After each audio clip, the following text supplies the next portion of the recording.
Polling అనంతరం రాష్ట్ర ఆర్థిక శాఖ అధికారులకు రాజ్ భవన్ నుంచి ముట్టికాయలు పడ్డాయి. నిధుల వినియోగంలో ఇష్టం వచ్చినట్లు వ్యవహరించవద్దని రాజ్ భవన్ స్పష్టం చేసింది.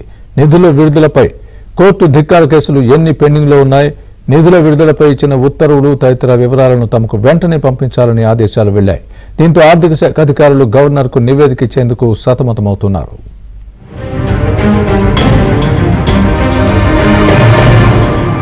ఏపీలో నిధుల వినియోగంలో ఇష్టం వచ్చినట్లు వ్యవహరిస్తున్న ఆర్థిక శాఖ అధికారులకు ఎట్టకేలకు కళ్లం పడింది.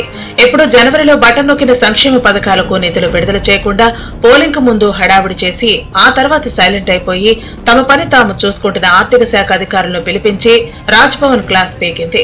ఎన్నికల ప్రవర్తన నియమావళి అమల్లో ఉండటంతో నిధుల విడుదలపై ఇష్టం వచ్చినట్లు వ్యవహరిస్తే కుదరదని కూడా స్పష్టం చేసింది.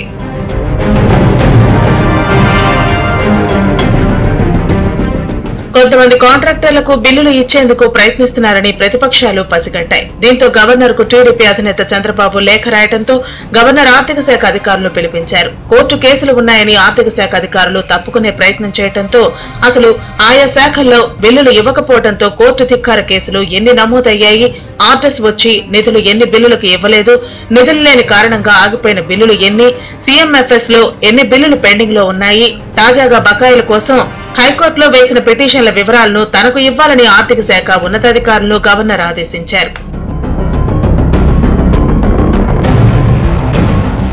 దీంతో ఆర్థిక శాఖ స్పెషల్ సెక్రటరీ రాష్ట్రంలో ఉన్న అన్ని శాఖల అధికారులకు గురువారం లేఖ రాశారు. వెంటనే వివిధ శాఖల అధికారులు తమ పరిధిలో పెండింగ్ లో ఉన్న బిల్లులు, హైకోర్టులో కోర్టు ధిక్కార కేసులో ఆర్డర్స్ ఇచ్చి చెల్లించకుండా ఆగిపోయిన బిల్లులు, ఇతర బిల్లుల వివరాలను ఆర్థిక శాఖ అధికారులకు గురువారం సాయంత్రం 5 గంటల్లోపు పంపారు.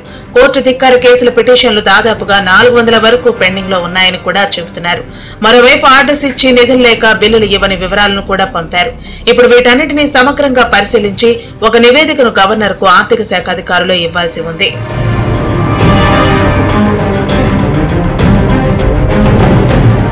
రాజ్ భవన్ జోక్యంతో ఆర్థిక శాఖ అధికారులు తెగ హైరాణ పడుతున్నారు. తమకు ఇష్టం వచ్చిన కాంట్రాక్టర్లకు గత 5 నెలల నుంచి దాదాపుగా 5,000 కోట్ల రూపాయలను రాష్ట్ర ప్రభుత్వం చెల్లించింది. సంక్షేమ పథకాలకు ఇవ్వాల్సిన 14,000 కోట్ల రూపాయలు 2,000 కోట్లు ఇచ్చి చేతులు దులుపుకున్న ప్రభుత్వం మిగతా మొత్తాన్ని అనుయాయులైన కాంట్రాక్టర్లకు ఇచ్చేందుకు రంగం సిద్ధం చేసిందని విస్తృతంగా ప్రచారం జరిగింది.